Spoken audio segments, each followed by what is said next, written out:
Good morning, everyone. I'm here today with Patricia Baumer, the Director of Government Affairs at the Greater Boston Real Estate Board. Trish and I go way back as I've served on the Government Affairs Board too in the past. I have been not as great since then, but I'll get jumping back in soon because there's a lot of important things going on. But I wanted to just let you introduce yourself before we get started today. Thank you for being here. Yeah, I'm excited to be here and happy to be here. Don't have this opportunity very often to get out and talk to the members, and I appreciate this new medium that you have here. I think it's pretty exciting. So as you mentioned, I'm the Director of Government Affairs for the Greater Boston Real Estate Board. I've been there for a number of years. Prior to my time working at the Greater Boston Real Estate Board, I actually worked in a slightly different role, but still doing lobbying for the Massachusetts Association of Realtors when they were back in their Canton office. So it was important to our CEO to recruit somebody that came from the realtor world to have a little bit of a base of understanding, and I've been there ever since. That's awesome. Yeah. This is really exciting for me. I think you know my history. I was a political science major in college. I always thought I would go politics, lobbying, that direction. And I tried. I quickly got sucked into the family business orbit, but someday. But for me, I kind of have seen not nearly as much as you, but both sides. And that's why I'm really excited to have you here today, because I think the topics are so important and I can sort of like nerd out on this stuff because it's something that I understand or am interested in. So when these things come up, I read really far into them. I want to understand them. That's not the case with everyone, right? Because the interest might not be there and the time, right? Even recently, I'm like, I can't even so what I'm hoping that we can do, because we've become close over the years and I know you have so much knowledge. And what we've done with this podcast is everything is sort of like short and sweet. So if you're listening right now, we're 15 or 20 minutes. I hope that Trish comes back and that we can take deeper dives. But today, what we really wanted to do was give everyone that opportunity to hear in a way that's hopefully good for them. You can plug it in when you're driving or whatever it is, because all of this is so important. So I think what we really want to cover today is, as you mentioned, it's the beginning of a 2-year cycle right before we got started. And we just want everyone to understand sort of what's in the queue, what's out there right now, and high level, like what can you start to do about it now, or what can you start to think about doing? So what lessons or what do you have for us, like in terms of getting in touch with your legislator? Like I think some people don't even know where to start.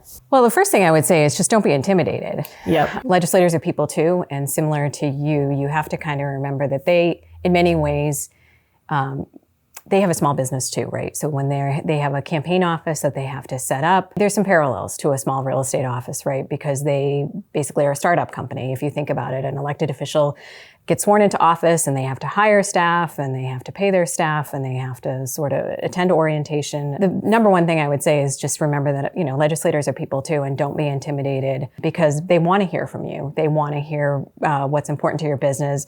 And I always remind our members that you have expertise that nobody else has in that industry. So just, when you're talking to a legislator, just remember that, they may have a committee assignment that has nothing to do with housing. They may be on the housing committee, but they also might have a committee assignment that's, transportation or healthcare or education. So you have to remember that when you talk to them, keep in mind that their level of knowledge might be significant, or they may have never bought a house before. They don't understand what it is that you do professionally. So I think members just have to remember that you have expertise to share with that elected official that you never even thought that you had. Sure. Yeah, no, it's so true, the intimidation factor. I think of us, I'm, for all intents and purposes, in a similar role where it's like head of a business, but that is all this businesses within it. And sometimes I think people get so nervous to reach out. And a lot of times they feel like you might not agree with them or you're not going to listen, or it's almost like people are worked up before they reach out, when oftentimes, like when there's really specific things to certain communities within our business, we have 27 offices. Yeah. I'm really interested to hear, like you're saying, I just don't have the knowledge. I might just want to hear about it. And that might be something that I'm like, I would love to do that. Don't hesitate. And I don't think most of our people hesitate to call me, but I think that that's important, because that's what you're looking at with the legislator. You just said it. Their plate's full. There's a lot going on. And you might get yourself so worked up at home with nobody understands, that this isn't, and your legislator might want to understand, or they might even already understand and agree with you. And even if they agree, we still have to make the phone call. Like they have to hear from you. Yeah, and that's there's the just number people one thing too, we're and asking. they have, like I said, they're busy. Similar to realtors, you have a dozen meetings in a day. They may be aware of your issue, or they may it's the first time that they've heard about it. Right. So what happens when a legislator or governor starts getting these calls? Can you kind of walk us through that? What might those next steps be? Well, I can't say it enough that there's hearing directly from constituents is increasingly important. Certainly, everything has gotten more difficult, probably for individual realtors since the pandemic.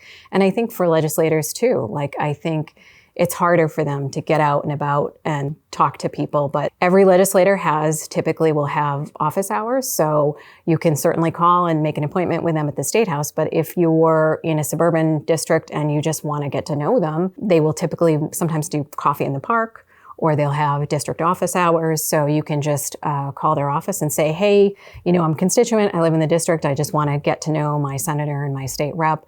Are they going to be doing any coffee hours, or are they going to have office hours locally?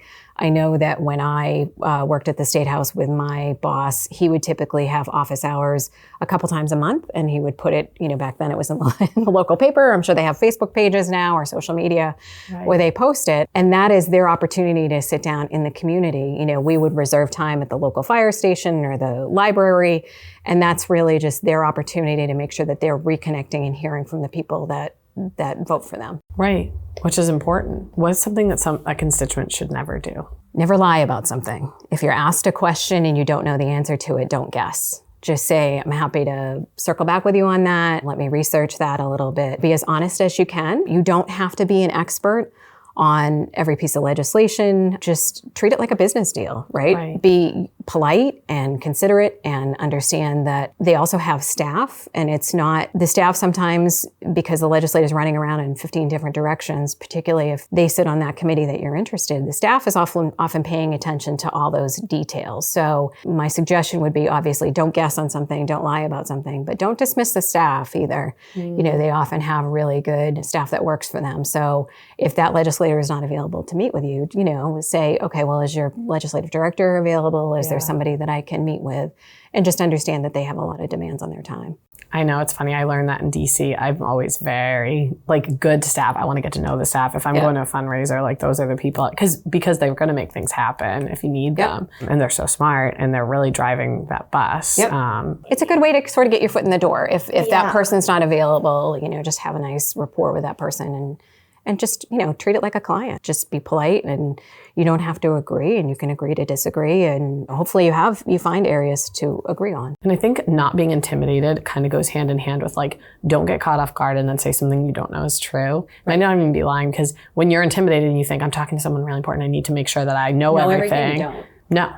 They don't. You don't. Nobody does. That's right. Just have the conversation. And that's such a good point, because you will. That's not going to help your cause. That's going to come back to you. This kind of is all in what we're saying, but kind of leaning more over to the press, because I think that that's impacting everything right now.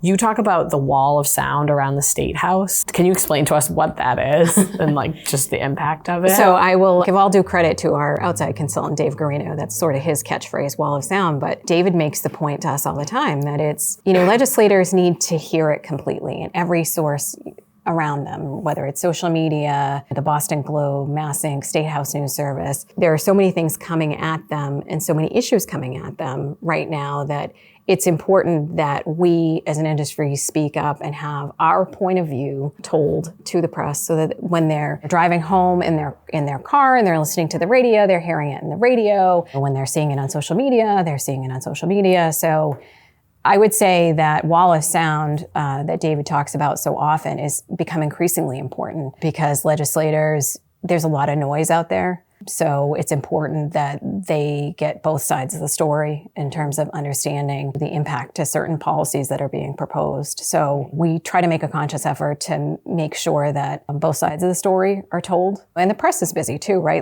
They've got deadlines, they're running around, and just being mindful of the fact that they've got, if you think about newspapers and the cuts in newspapers and local communities, they have more demands on their time and fewer opportunities to interact with people. So we try to kind of elevate that conversation by making sure that we as an association are representing the points of view of our members. I love that. Yeah. And because it is so noisy, being so concise, like what we're trying to do here. I think it's so important. And you guys do such a good job of these are the very high level important points that we want to drive home. And that's we're going to get to today, obviously. Yep. The last question I had in terms of press is, like, we're hearing a lot about the diminished influence of the press. Do you agree with that? Do you think that that's true when it comes to the City Hall, to the State House here? Well, they certainly read State House News Service, and that's every legislator gets State House News Service. It's a subscription news service, but often a lot of the local community papers will borrow from what the reporters, because it used to be years ago, every newspaper had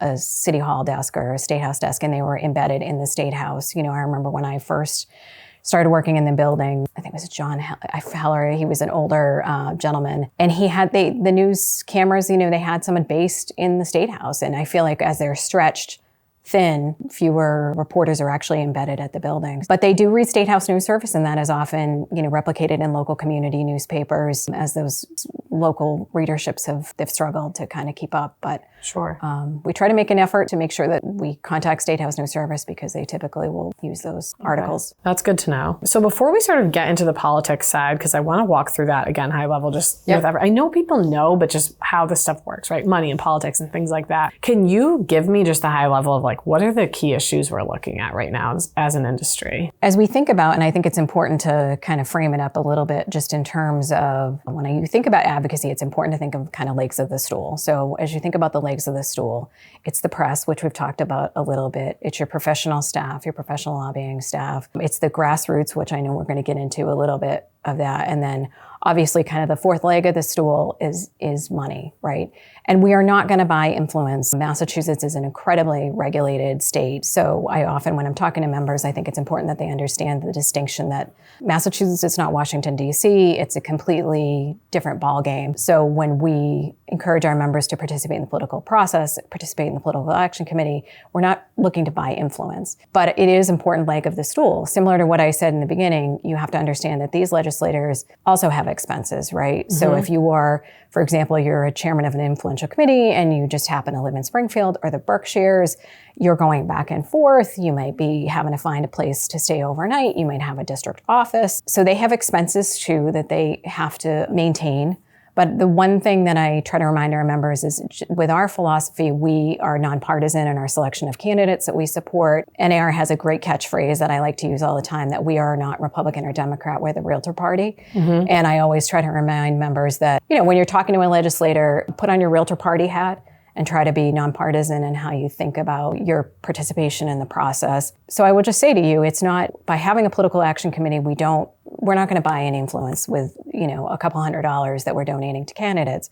But it is sort of a way for a bunch of realtors to get together and collectively show what their position is, Right.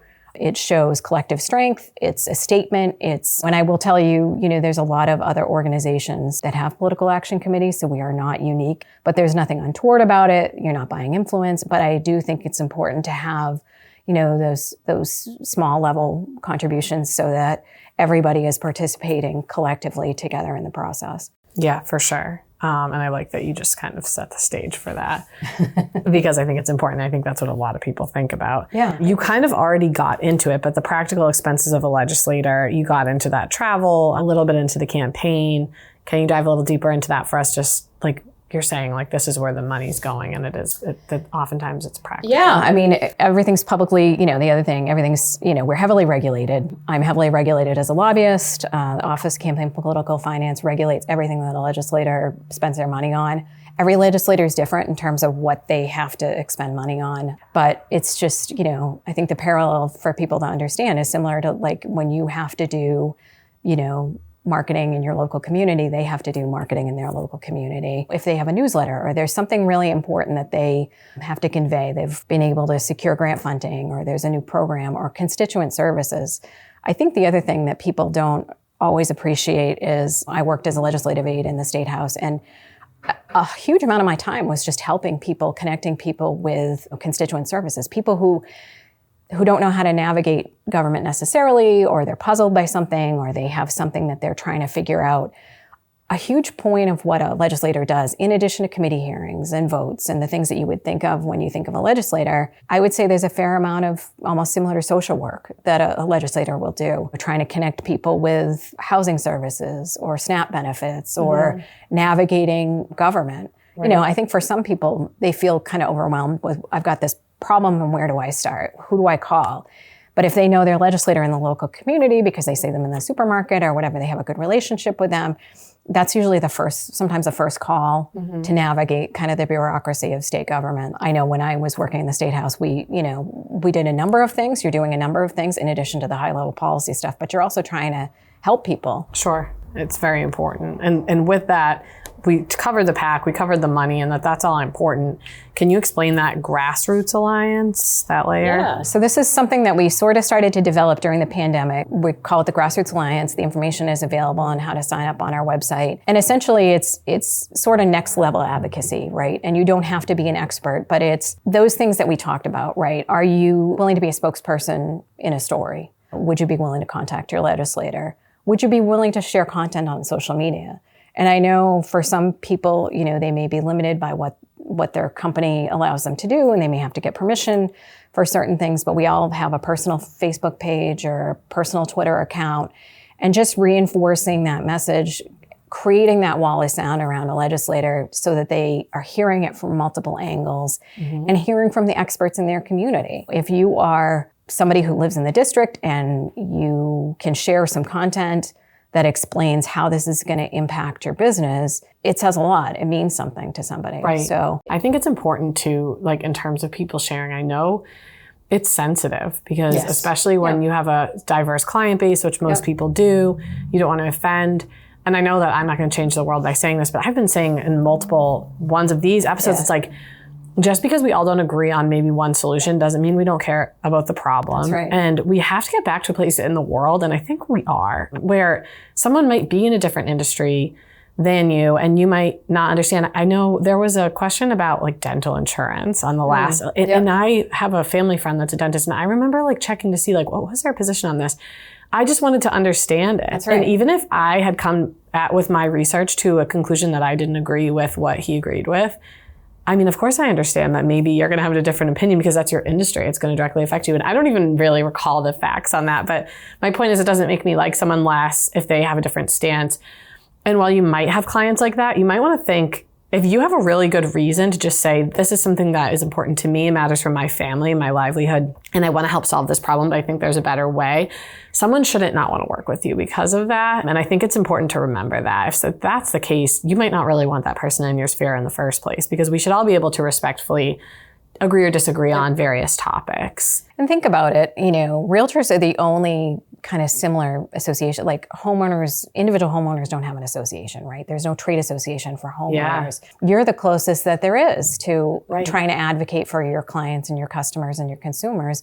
And understanding that while we all might support sustainability and energy efficiency, maybe understanding that there's a better way to do this. Thinking about the issue of home energy scoring, right? We all support sustainability and energy efficiency. What I think sometimes people forget is that when you do a home inspection, the home inspector is required to give information to the client who's ordered the home inspection on energy efficiency. So you can call Mass Save and get information. So I think by educating yourself and understanding that, no, we're not against energy efficiency or climate resiliency, but maybe there's another way to do this, or there's a side door to this, or there's a law that already exists about this, that if I just educate myself, maybe there's a different way to go about this that might make it better for a homeowner or a consumer who's just getting that first time home buyer. They're just getting settled in, they're getting their kids in school, they're overwhelmed, they have a lot to think about. By educating yourself on different issues, you can say, yeah, I support that goal too, but here's another way to do it. Yes, and that's all it really is, typically. And I think we could take the emotion out of that. Oh, absolutely.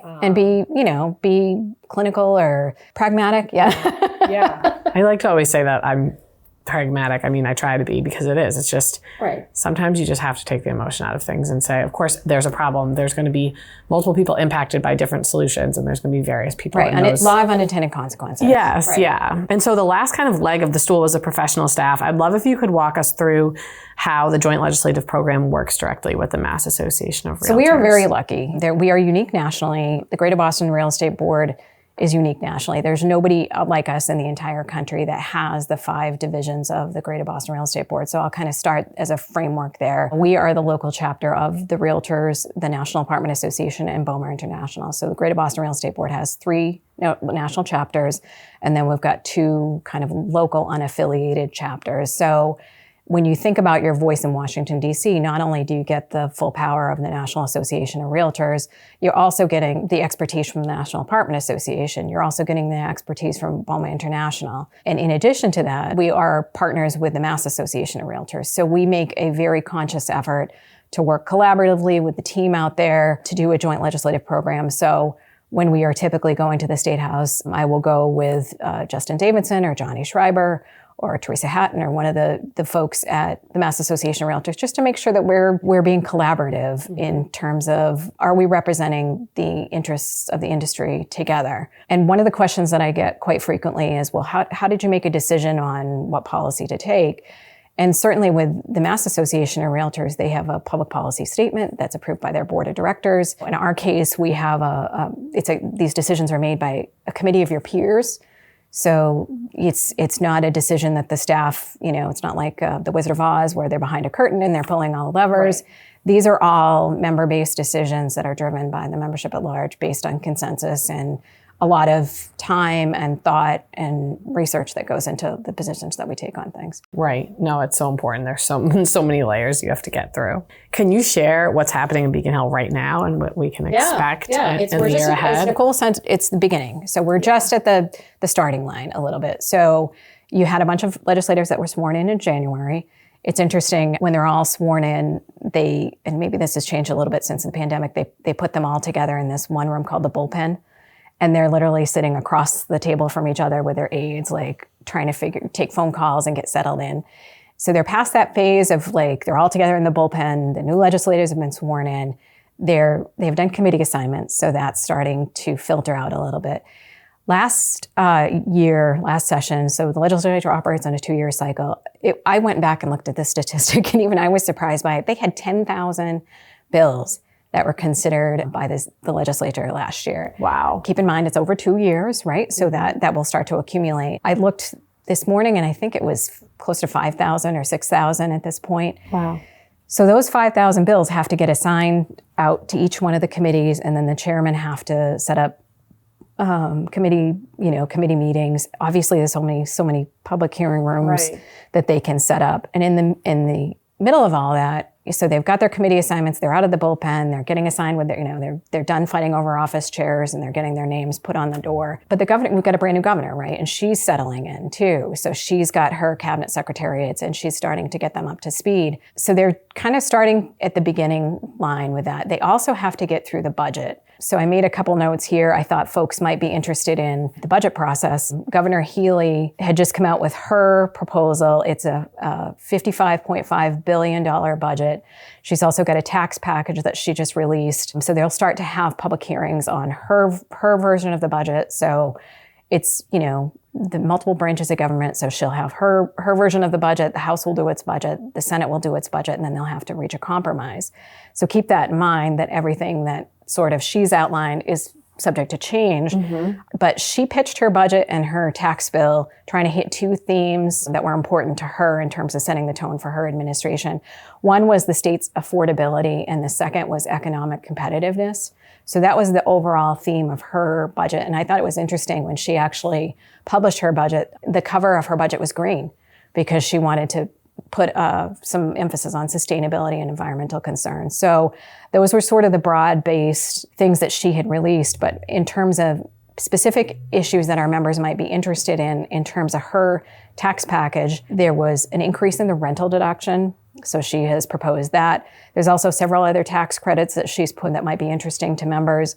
Lead paint remediation, septic, brownfields, and HDIP, which is a development program for gateway cities. As I mentioned, there's probably about 6,000 bills, so it's a little early to have a complete sense of where some of those issues are going to go. But it's a good opportunity to remind everybody that in June, we'll probably be back to talk about a little more detail of some of the issues we want to talk about. But in June, they have Realtor Day in Beacon Hill, and it's a perfect opportunity to kind of get your feet wet in terms of getting exposure to some of these issues. But she will have her tax package, and again, it'll go through the process. But that is they are, kind of statutorily required to get through that document by July 31st at midnight, and it's the fiscal operating budget. So there's a lot of pressure on them to get that done. But it's compromise. So she will roll out her version, the House will do its version, the Senate will do its version, and they will have to reconcile all the programs that are different in those line items. In the past, they have used the budget as a policy vehicle, which is not always great because things sort of get stuck in those outside sections.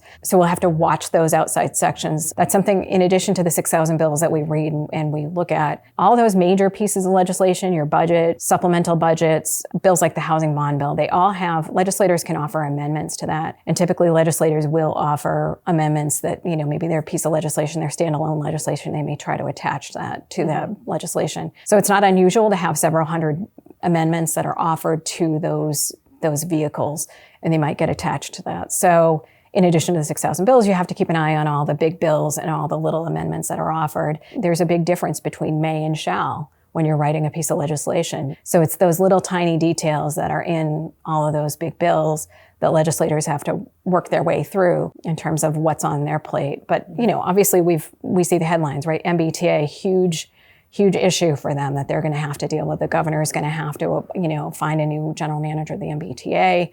Healthcare costs are a big issue for them, and then education funding and local aid. So the other kind of reminder that I give to our members is that while we are very focused on economic competitiveness and making sure that we can do our business and stay open and create inventory for members, you have to keep in mind that we don't always control the priorities that the legislature works on. They are responding to things like the MBTA and trying to figure, okay, how do we move money around? How do we allocate resources to that? So I think it's really exciting that Maura Healey's she's gonna do a reorganization, an Article 87 process where she has to do some reorganization in order for her to appoint a cabinet secretariat. So that administrative piece has to happen first before she can name her housing czar. But we have seen, from her and from Lieutenant Governor Driscoll that the issue of housing is certainly top of mind for them in terms of housing production. Sure. But we just have to wait and see what they're dealing with, what other fires they have to put out in terms of issues that they're contending with. That's awesome. No, that's so helpful. And I'm so glad that we did this because I think it's so important. I know you and I are going to be able to, in the future, I hope, dive into some of these hot button topics that are on the table. And we actually have some really exciting stuff prepared based on things that you've been working on. There's a lot coming on. This was such a good opportunity to lay out high level, how does this work? What can you be doing? Can you give us the website if you know it for the grassroots, or if you don't, you can just go to grub.com and there's a link there, kind of a pull down menu, and it feeds you, you have to be a member. It feeds right into our database. And I would just kind of describe it as a menu of options. If you're not necessarily comfortable with talking to the press, maybe you would be willing to talk to your legislator, or maybe you would be willing to share something on social media. It's just sort of a way for us as staff to find people who might be willing to do certain things. As we go back to, as I think about, for example, the pandemic, right? When we were worried about how we're going to keep our businesses open, how do we make sure that we can function? We needed people who could speak from that industry perspective. So at the time, I was spending a fair amount of time just trying to okay, who could we get that might be willing to talk about this? Or who has some expertise on this? By sort of signing up on that proactively, it just simplifies things. So we can run a list and say, okay, this person lives in this district and they're willing to do this. And oh, great, they've self-identified and they're willing to do it. So you're not burning the clock trying to figure out who has expertise in this issue, who lives in that district, who knows that particular senator. And obviously the other thing is certainly making sure that your home address is updated in our database. And that's important. And I spent some time explaining to people that often legislators will split districts. Like the city of Boston has multiple people, so we need your full home address in order to look up who your elected official is. So those are the takeaways. Would sign up for the Grassroots Alliance, make sure we have your home address, contribute to the Political Action Committee, participate in Realtor Day in Beacon Hill. Those are all kind of, I would say, low threshold ways to get involved. So this is we laid the groundwork. If people want to get in touch with you, I would love to just be able to point them in that direction. And we can just kind of have this be our jumping off point. So we've laid out the high level stuff, everything that a realtor should be looking into, especially obviously a realtor in Massachusetts. And what we'll do from here is take deeper dives into some of the issues. Yeah. Do you have anything you want to leave us with today? No, just I appreciate the opportunity. And we as staff are here available. The staff at Justin Davidson, Johnny Schreiber, John Dolchevsky. We've got, other folks that we work with, and we're just here to try to help you and put you in touch with the right resources, but just don't be intimidated and don't be afraid. And just remember, put your Realtor Party hat on and share your expertise because people want to hear from you. Thank you so much. I think my favorite takeaway out of this was, because I do know that people hesitate to share, it's not just self-serving. A lot of this is for your clients, yes. right? A lot of this is us trying to think in the best interest of whatever your client might look like, right? Because some of it might not be for certain clients, but that's something that I think is a really good point that I want to make sure everybody takes out of this. Yeah, there's no homeowners association. Yes, you are it. You are the person who is helping them navigate renters, all the bureaucracy of state government and understanding okay, so if we add this to a transaction, it's, what is that going to do to your deal? How is that going to blow up your deal? Yeah. Well, I think sometimes a legislator will come up with something that's well-intended, but maybe that legislator's, 30 years old and has never bought a house. Right. They don't understand what it's like to try to, all those multiple steps that you need to go through to make that deal work. And I think sometimes it's not coming from a bad place. I think people mean well. They're asked to file legislation. They're approached by constituents all the time. The other thing to keep in mind is, just because your legislator supports a particular issue, it doesn't mean that they may not be with you on everything. Yeah. But they might be with you on something. Mm-hmm. And as you start to develop that relationship and educate them on all the implications for your business, it just helps them. It just helps them because nobody's probably going to be with you 100% of the time. Right. But it's having that big picture framework of understanding that, if I develop this relationship with this person and they see me as a fair, honest broker in the community who's willing to, sit and listen, mm-hmm. that's all that you need. For sure. Awesome. Well, thank you so much. Thank you. If anyone has any questions at all for Trish, I'm happy to put you in touch. You can email me at nicole@gibsonsir.com. Thank you so much.